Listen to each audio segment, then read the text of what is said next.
ভাই, আসমান যে হারে নামছে তাতে তো মনে হয় গায়ের সব পথঘাট ডুইবা যাইব। এই বর্ষায় আমার ঘরের কোণ দিয়া যে হারে পানি পড়ছে, রাইতে বউ পোলাপান নিয়া ঘুমানো ধায়। আমারও একই দশা রহমত। ঘরের চাল ফুটা হইয়া পানি পড়বার লাগছে, আর মাঠের পটল ক্ষেত তো সগুলি পানির তলে। এইবার কি যে খাইয়া বাঁচমু সেই চিন্তায় জান যায়। ফসলের অবস্থা তো শেষ। তোমরা তো ফসলের চিন্তায় আসো, আর আমার কথা একবার ভাবো। এই ভরা গাঙে ডিঙি নাও লইয়া বাইর হওয়া যায় না। লোনা বাতাসের ঝাপটা আর তুফানে গাং তো পাগল হইয়ে গেছে।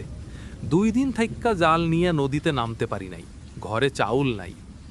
ভাই, আমাগো কপালটাই এমন। বৃষ্টি থামলে ভাবছিলাম একটু হালের বলদ নিয়ে জমিতে নামুম, কিন্তু জমি তো এখন ছোটোখাটো পুকুর। এই রকম বৃষ্টি চললে আর 2 দিন পর তো ঘরের ভিতর চুলা জ্বলবে না। আল্লাহ জানে সামনে কি আছে। ঠিক কইছো রহমত। গায়ের রাস্তার যে দশা, হাটে যাওয়ারও জো নাই। আল্লাহ যদি দয়া না করে তাইলে আমাগো এই গরিবের ঘর দুয়ার আর ফসলি জমি সব এইবার বানের পানিতে ভাইসা যাইব। গাঙের পানি যেমনে ফুইলা উঠছে, মনে হয় না আজ রাইতেও মাছ ধরতে নামতে পারো। খিদের জ্বালায় পোলাপান কান্তাছে। বৃষ্টির তো থামার কোনো নাম নাই।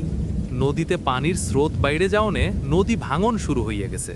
শুধু দোয়া কইরো যেন নদী আমাগো ভিটাটুকু গিল্লা না খায়।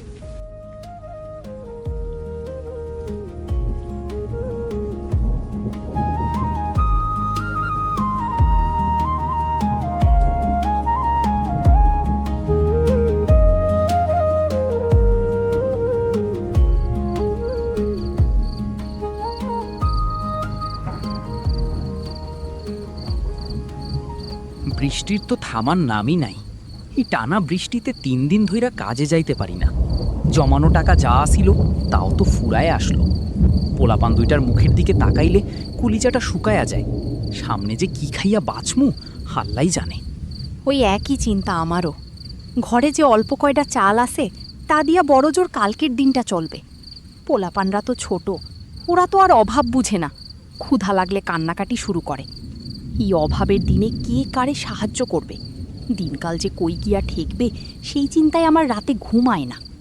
ঘরের অবস্থা দেখছো? চালের ফুটো দিয়া পানি পইরা বিছানাপত্র সব ভিজে একাকার। ভাবছিলাম এবার কাজ কইরা কিছু টাকা জমায়া চালটা ঠিক করব, কিন্তু কাজই তো নাই। মিস্ত্রি ডাকলে বা টিন কিনতে গেলেও তো মেলা টাকার দরকার। পকেটে একটা কানা করিও নাই, অথচ চারদিকে শুধু খরচের ফর্দ। মাথাটা একদম নষ্ট হয়ে যাইতেছে। ঘরের চাল না হয় পরে ঠিক করলেন, কিন্তু বাচ্চাগো ভবিষ্যতের কি হইবে? বড় পোলাটার স্কুলের বেতন বাকি, ছোটটার শরীরটাও কয়দিন ধইরা ভালো না। চারদিকে যে হারে জিনিসের দাম বাড়ছে, তাতে আমাগো মতো গরিব মানুষের মরা ছাড়া আর কোনো পথ নাই। আমি তো আর বইসা নাই। আল্লাহর কাছে শুধু এইটুকুই চাই, যাতে 2টা ডাল ভাতের ব্যবস্থা হয় আর মাথা গোজার ঠাঁইটুকু অন্তত টিকে থাকে। আল্লাহ ভরসা, ওনার উপর বিশ্বাস রাখা ছাড়া আমাদের তো আর করার কিছু নাই। আপনি বেশি চিন্তা কইরেন না, শরীরটা টিকলে ঠিকই আবার সব গুছাইয়া নিতে পারবেন। আজ রাতটা কোনো মতে কষ্ট কইরা কাটাইয়া দিই, কাল সকালের সূর্যটা যদি একটু রহমত নিয়ে আসে, এই আশায় থাকি।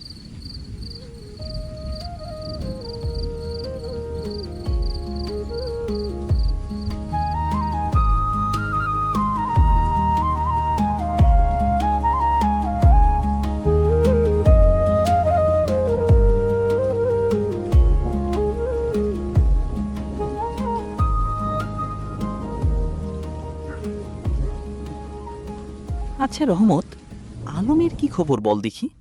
আজকাল তো এদিকে একদমই দেখি না ওরে, ব্যাপার কি? আমি তো কালকেও বাজারে ওরে খুঁজলুম, দেখা পাইলাম না। হারান, তুমি তো আলমের বাড়ির পাশেই থাকো, ও কি এলাকা ছেড়ে কোথাও গেল নাকি?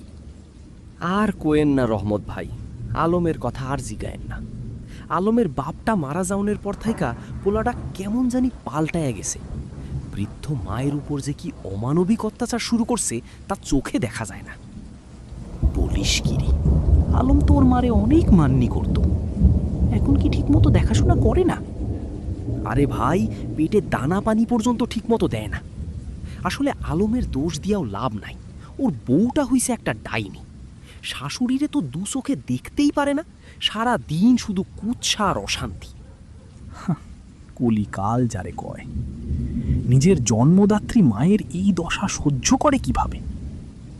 আলমের কপালে যে বড় দুঃখ আছে রে ভাই, মার বদদোয়া লাগলে কেউ রক্ষা পায় না।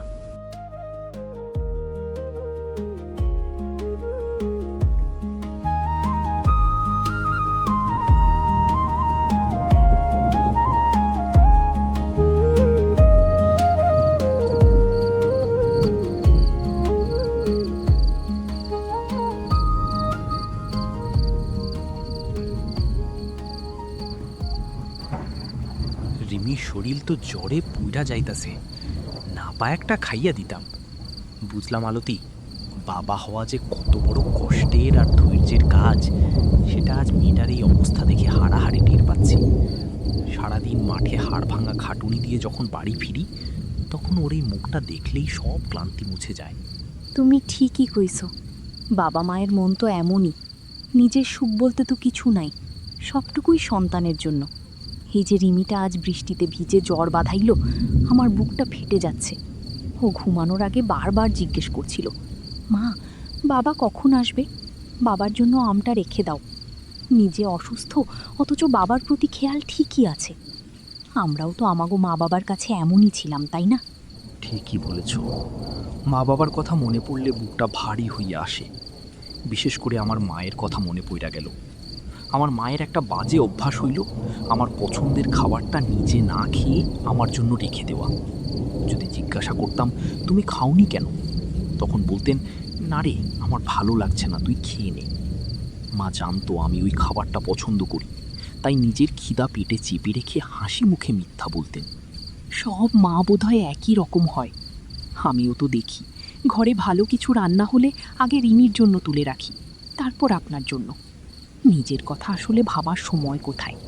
মা হওয়ার পর বুঝেছি, ওই যে মা বলতেন ভালো লাগছে না, ওটা আসলে কোনো অরুচি ছিল না। ওটা ছিল আমাদের প্রতি অকৃত্রিম ভালোবাসা। ত্যাগের নামই বোধহয় মা বাবা। অথচ দেখো মালতী, দুনিয়াটা কত অদ্ভুত। সন্তান বড় হয়ে কত সময় এই ত্যাগগুলো ভুলেই যায়। আজ রিমির পাশে বসে মনে হচ্ছে আমার বাবাও বোধহয় এইভাবেই বৃষ্টির রাতে আমার মাথার পাশে বসে দুশ্চিন্তা করতেন। আমরা আমাদের সন্তানদের জন্য যা করছি সেটা আসলে ঋণ শোধ করার মতো। শুধু দোয়া করি রিমি যেন সুস্থ হয়ে ওঠে আর বড় হয়ে এই মায়াটা ধরে রাখতে পারে। আল্লাহ ভরসা, রিমি ঠিকই সুস্থ হয়ে যাবে। আপনি এখন একটু খেয়ে বিশ্রাম নেন। সারাদিন তো কম ধকল যায়নি। রিমির পাশে আমি জেগে আছি। আমাদের কষ্ট সার্থক হবে যদি আমাদের সন্তানটা মানুষের মতো মানুষ হয় আর শান্তিতে থাকে। এই বৃষ্টির রাত যেমন একসময় শেষ হবে, আমাদের অভাবের দিনগুলো ইনশাল্লাহ একদিন কেটে যাবে।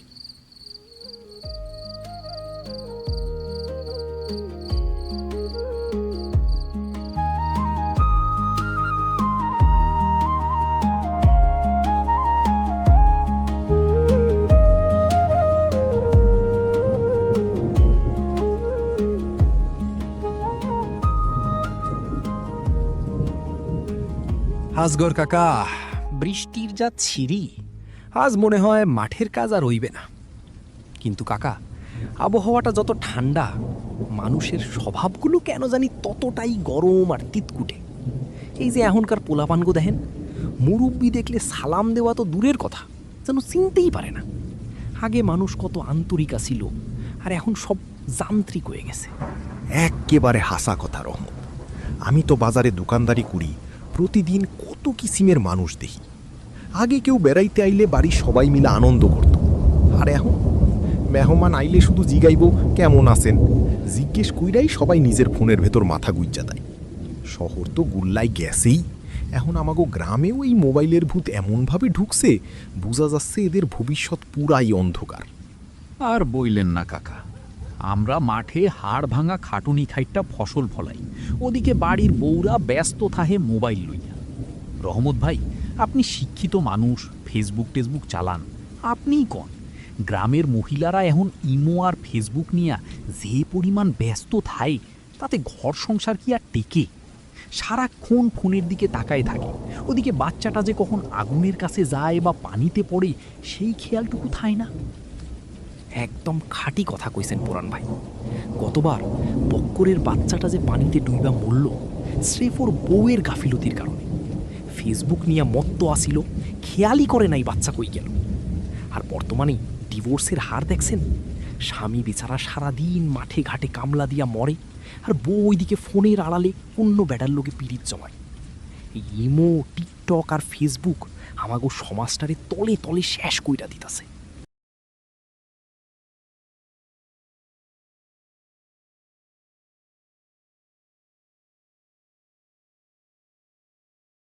হরে রহমত, এটাকে তো কলিযুগ ছাড়া আর কিছু বলা যায় না। আগে মানুষের মনে মায়া, দয়া আর লজ্জা ছিল, এখন মোবাইলের স্ক্রিনে দুনিয়া দেখতে গিয়া নিজের আপন মানুষগুলোরই সবাই পর কইরা দিতাছে। এই যে সম্পর্কগুলো কাছের মতো ঠুনকো হইয়া ভাঙ্গা যাইতাছে, এর পরিণাম যে খুব ভয়াবহ হইবে তা কেউ বুঝতেছে না। ঠিক কইছেন কাকা, জমি চাষ করলে যেমন আগাছা পরিষ্কার করতে হয়, আমাগো সমাজের এই ডিজিটাল আগাছাগুলো যদি এখনই পরিষ্কার না হয়, তবে সামনের দিনগুলোতে মানুষ মানুষের মুখ দেখবে না, শুধু ফোনের আলোতে নিজেকে অন্ধকার ভবিষ্যতই দেখবে।